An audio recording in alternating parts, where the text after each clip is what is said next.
I'm going to show you now how to draw very simply a round object. A round object is made up with a series of circles which are known in art as ellipses. So you can see here I'm drawing my sides.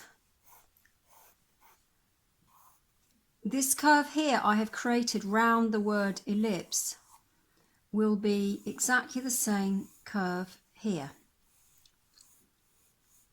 And if I was to get a knife and I was to cut this tin up, we would have a series of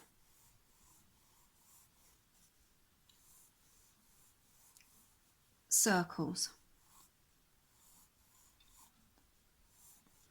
So I've got my tin here, and you can see if I have it in front of me like that, I'm looking at it straight on. If I tilt it this way, I can see the ellipse at the bottom and I can see the curve there, but I certainly can't see the top. If I'm looking down at something, again, I can see the curve here and I can see the top there. So I'm going to just very quickly show you a way. I'm just going to repeat basically a little bit of what I've already done. So you've got your sides here. Okay, if I'm looking down at the tin, I'm seeing this. If I'm looking up at the tin, I am seeing this. So that's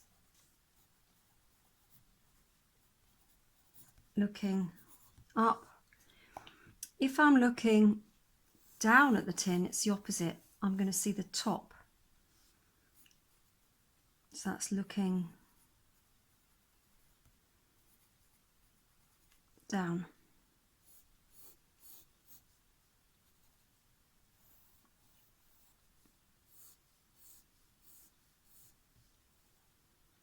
So you can have a go at that. Now, what you can then do is you can, if you want to introduce the characteristics, in this case, the soup tin, you will have to remember that the lines here, the guidelines, are actually quite good. I'm going to rub out the circly bits at the back.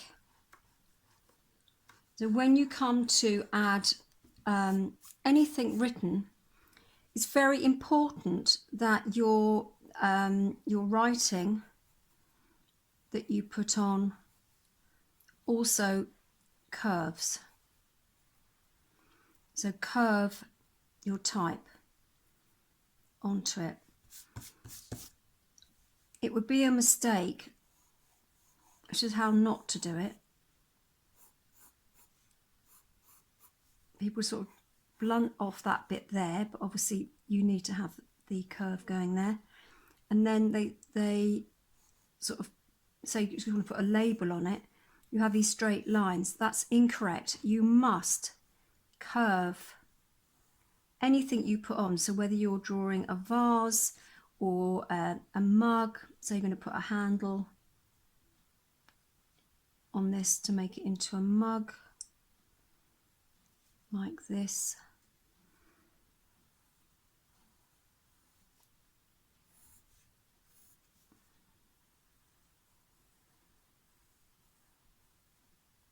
Make sure that whatever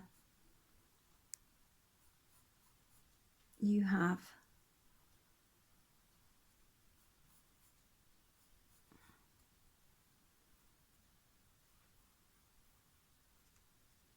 is curved.